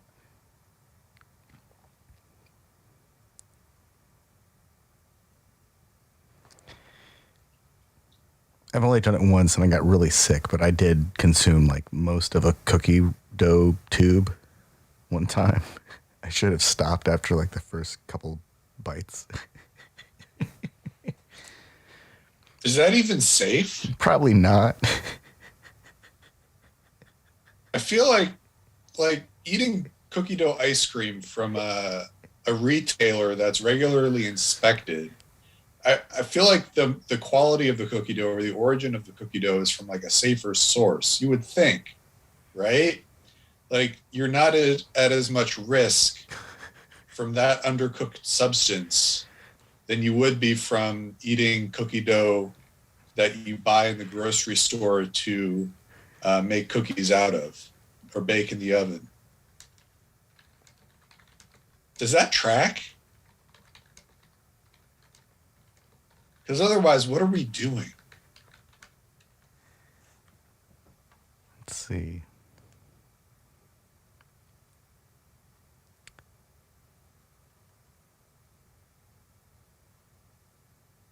Well, the issue is the ingredients in the dough, right? Because like most cookie dough has eggs, but not all.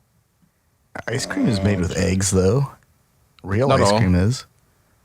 Yeah, where it's like there are definitely egg-free recipes that are gonna taste different. But that's the issue is like the egg, and whether the egg is consumed while still frozen, because if it gets to room temperature, that's when you get the risk of salmonella. Like if you consume it while it's still frozen, it's not as high of a risk.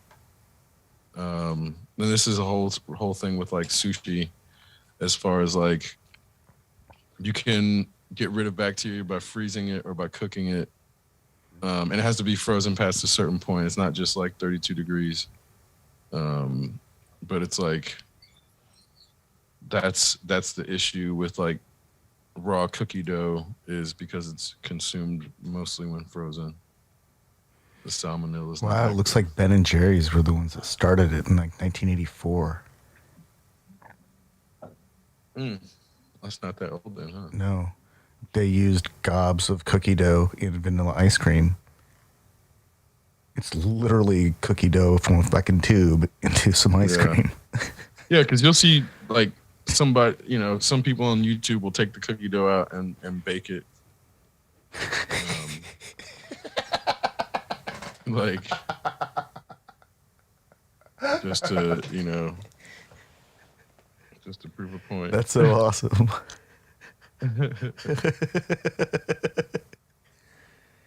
Which In is rare. 2019, they made a vegan version of it. Mm. And they've sold 1.6 million pints of chocolate chip cookie dough. No, they sell that every year. Jeez.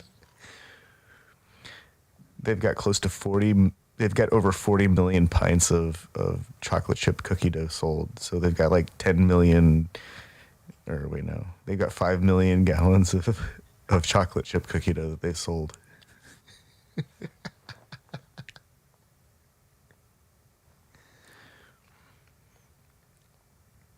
Good for them.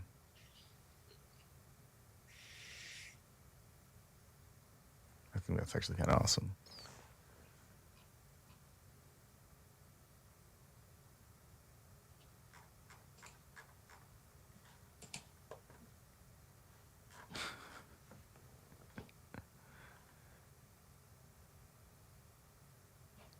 Don't get too many new flavors of ice cream that work out.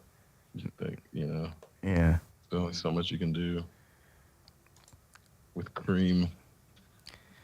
I think that's the whole point of getting one of those like blizzard type things, is that you want something that has other flavors, but you don't really want a whole bunch of it.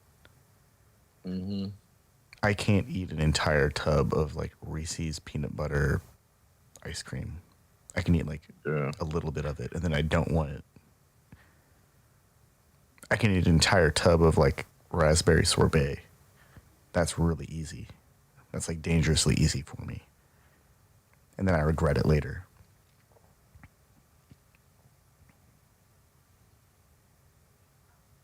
But with ice cream, it's like vanilla. Vanilla's it.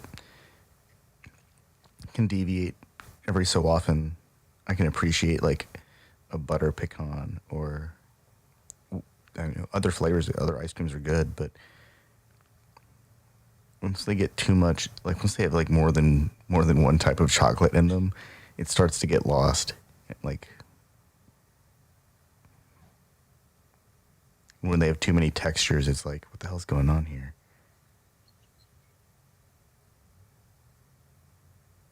I do appreciate a banana split, though.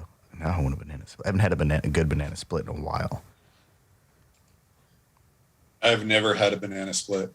Really? Really? Do you like bananas? Yes. Do you like chocolate syrup? Yes. Do you like whipped cream? Yeah. Yeah. I don't hate it. Peanut topping? Yeah, I'd eat peanut topping. Do you like machino cherries? No. No? Okay, well then that's like,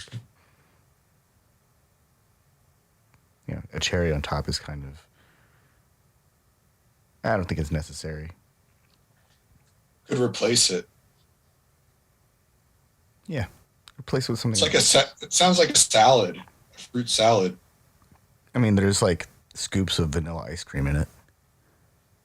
Because like, blue cheese dressing is the dairy product that you put in together with, or like Do you put blue don't put cheese? blue cheese dressing. Do you put blue cheese on bananas and ice cream? No, but my point is that you can put dairy products on a salad and consider it a salad. I mean, how many fruits? How is a banana split also not considered a salad? How many fruits do you need before it becomes a fruit salad, and it's not just a fruit medley? You have the banana. That's just a fruit. You have the cherry. That's a medley. I think it's still a medley till you get to like 4. Because like But you have the peanut topping as well. But that's a does garnish. Does that convert it to a salad, or is that just a garnish? I think that's a garnish. It's still a medley at 3.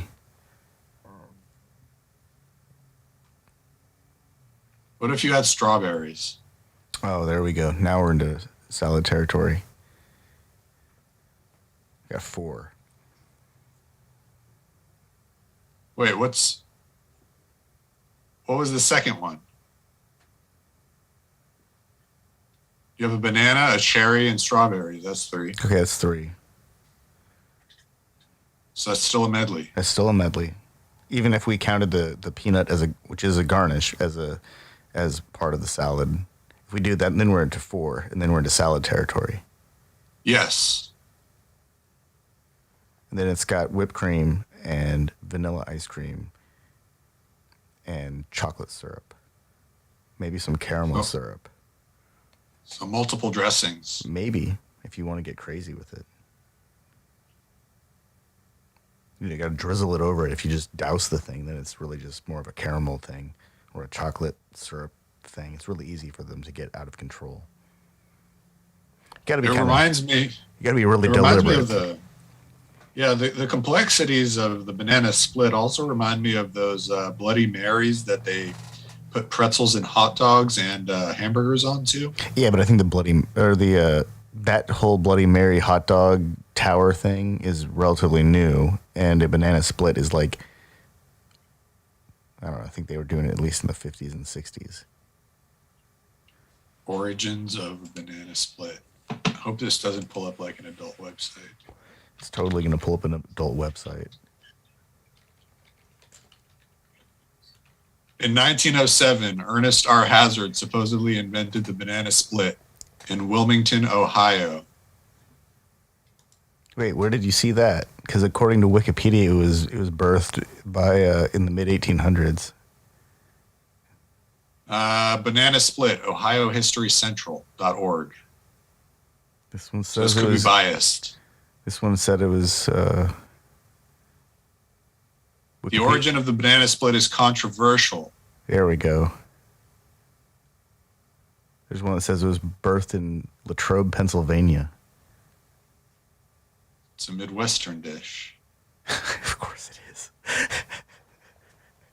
All we have to do is fry it now. It's Fry already the been bananas. fried. Somebody's already fried a banana split.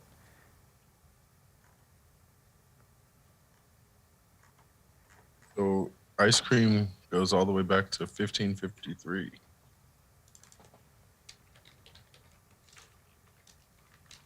And even there's belief that the Tang dynasty all the way back to 618 potentially had frozen cream, frozen milk-like confection. Ice cream's Wow. origins are known to reach back as far as the 2nd century BC. Ancient Persia, 2,500 years ago. This is wild. We know that Alexander the Great enjoyed snow and ice flavored with honey and nectar. Yeah, that's a snow cone. Right, that's a snow cone. That's a slush puppy at best. No, that's not ice cream. Even with cream on it. Marco Polo returned to Italy from the Far East with a recipe that closely resembled what is now called sherbet.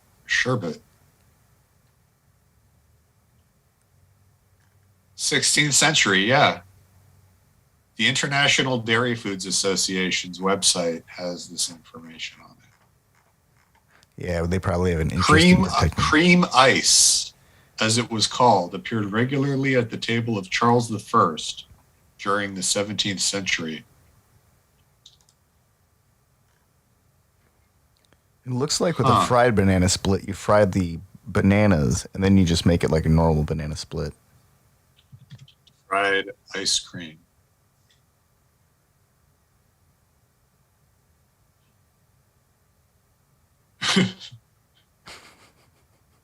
There's a question people also ask, according to Google, is fried ice cream really Mexican? Is fried ice cream really fried? It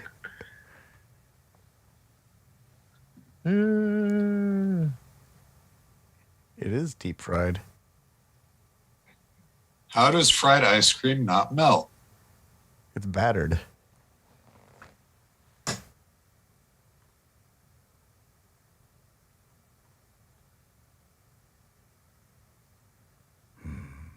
It seems so wrong, like putting ice cream in boiling oil, but apparently it does amazing things.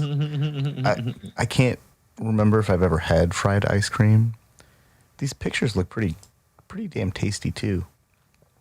So nitrogen ice cream, gelato, and fried ice cream. And a banana split. And a banana split.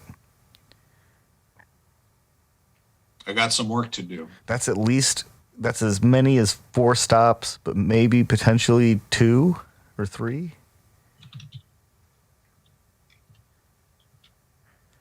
Maybe. Fried, Do you have to go to fried ice cream is amazing, actually. Do you have to go to a fancy ass restaurant to get fried ice cream? No. No. In fact, like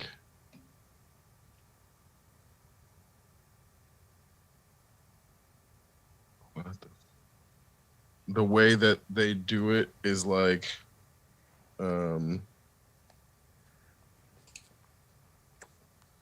Is it fried? Is the batter like donut batter or cake batter? and this is where it depends on the style. Like I've had tempura fried and I've had like batter fried. That's like more like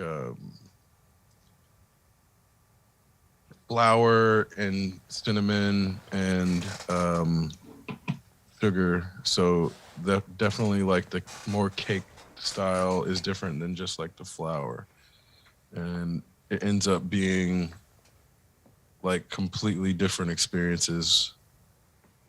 Some of these things look incredible. Like where has this thing been hiding all my life, and why hasn't somebody said, "Hey, Tian, let's go get a fried ice cream"? Because man, Yeah. oh, here's the panko battered ones. These things look crazy too. Here's one that looks like Trying to it's find coated fried in- ice cream. Here's one that looks like it's coated in pie crust. Here's one that looks like it's in a tostada shell.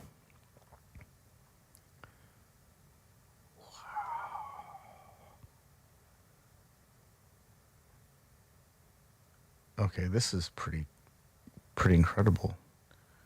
They will take a ball of ice cream, like actually a ball, and then they'll roll it around in like flakes, and then dip it in something and roll it around in some more flakes, and then deep fry it. This happens like at the speed of hot oil and hands. This isn't even like a real special thing. You don't have to have a bunch of equipment. You just have to have some boiling oil and some ice cream and some breading material. Batter. Oh, this is cool.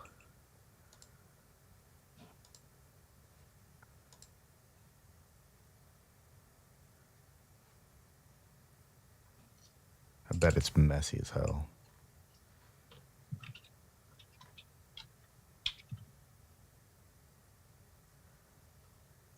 And that's where, because of how messy it is, like a lot, I don't know if you remember Chi-Chi's. Yes, I do. Yeah, Chi-Chi's. They used to have it, but they would fake it and they wouldn't actually fry it. So it Oh. would just be like ice cream with not discarded, but like the topping basically put on there. And then I don't think people were discerning enough to know like that this wasn't just, because I'm sure for a while they were actually frying it. Man, I bet it takes just like one being left in too long and then it explodes. Kaboom. Molten, oily ice cream everywhere. Yeah.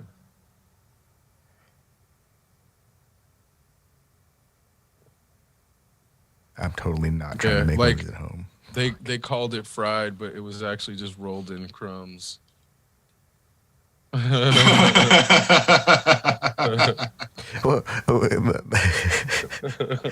Rolled in crumbs. Yeah. Rolled in crumbs describes a bunch of fried individuals that I've encountered over the course of my life.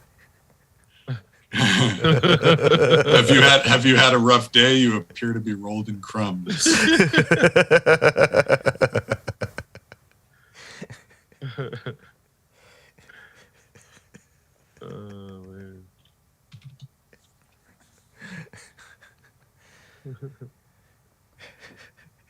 But yeah, there's like a lot of places that used to exist that had dishes that might have been good at first and then went to shit. I think it was called like Cheddar's. That's what I don't know. There's still a Cheddar's, but I don't think it's the same Cheddar's. I think they bought the name. Cheddar's Scratch Kitchen. Like that's where the Scratch Kitchen. I don't think. Oh, maybe I think it is. Yeah, I think it is the same place then. Because I remember going there when I was a kid, and then it changed, but it had the same name, and it wasn't the same menu, and it wasn't as good. Because I remember when I was a kid going, like, the Cheddar's burger was probably one of the best I had in my life up until that point. But then they changed, and then it's no longer as good, like not even remotely as good. So I looked for Cheddar's fried ice cream, and I can't. And at first, it hit is a cheddar cheese ice cream recipe, and it says it's gross. Oh God! Oh.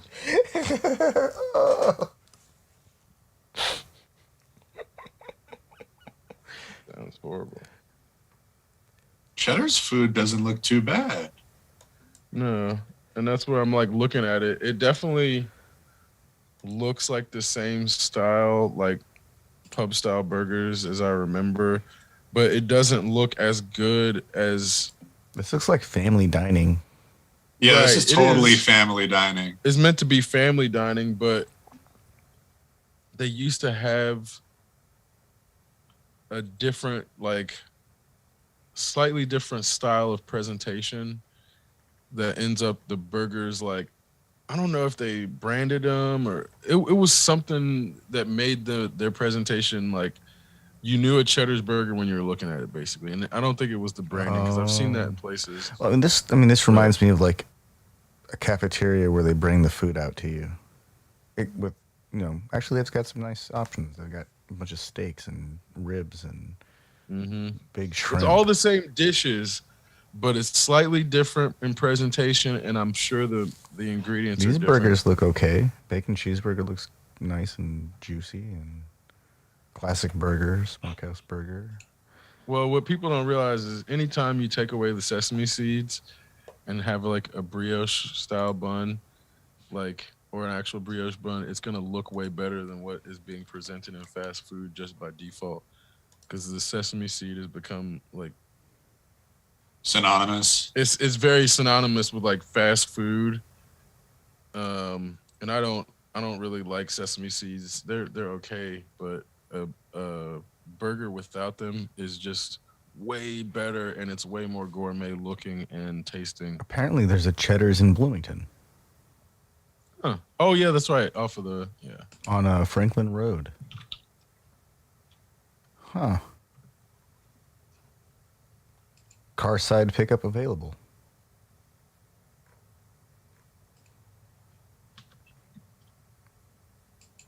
View menu. Enhance.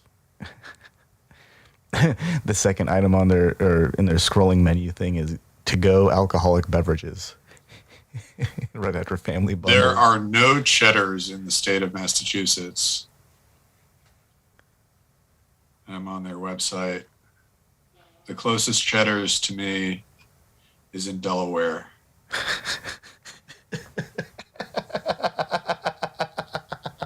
That's like not close at all. Road trip. Dude, that's like on the other side of New York from you. Or end. Well, and I don't feel like it's shilling because in the observations, it's clearly like not as good and it's not the same. So I'm not shilling for Cheddar's necessarily. Maybe they fixed their shit, but that I was using it as an example of like at some point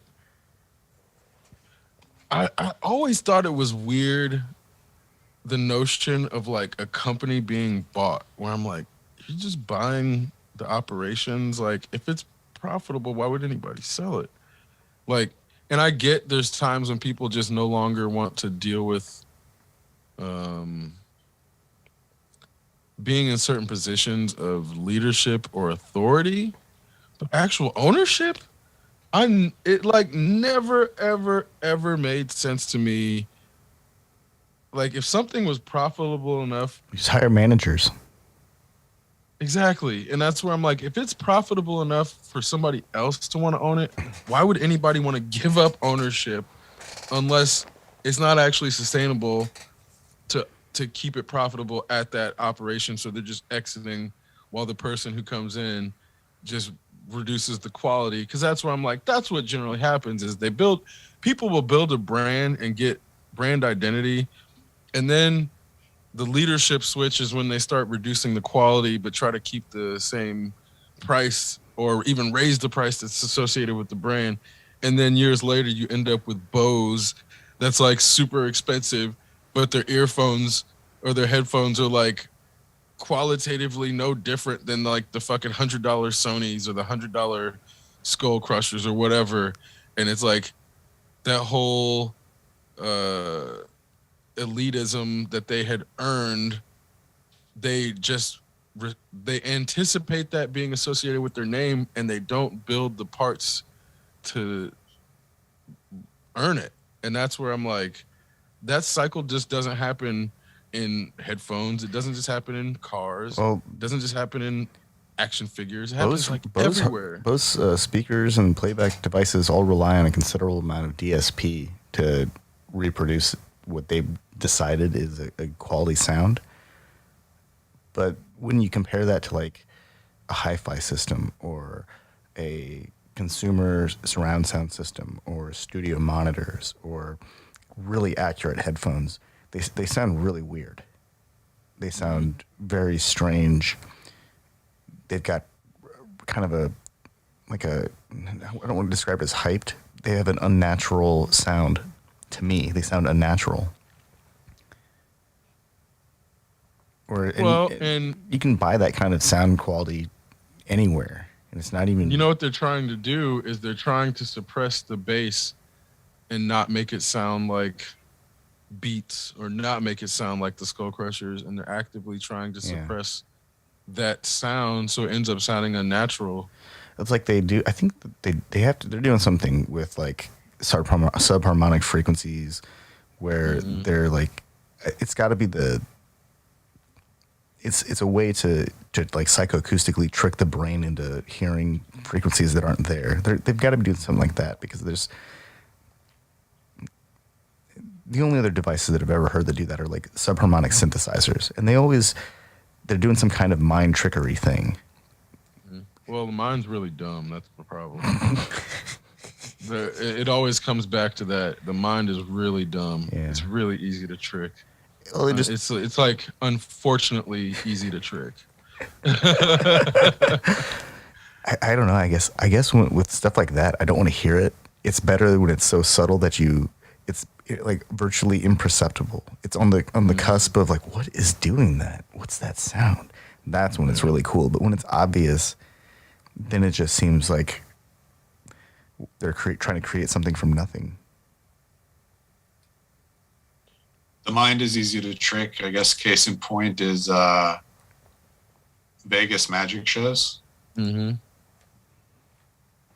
Just like the sleight of hand, like the constant doubting of perception, the unreliability of perception. How easy it is to be tricked. It's just too easy, like to be distracted by something shiny. Or the promise of something shiny. Exceptional Radio.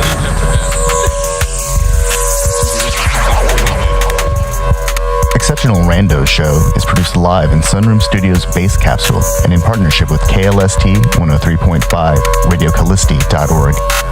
Remember to catch our Exceptional Randos live stream on YouTube every Sunday between 2 and 4 p.m. Eastern Standard Time.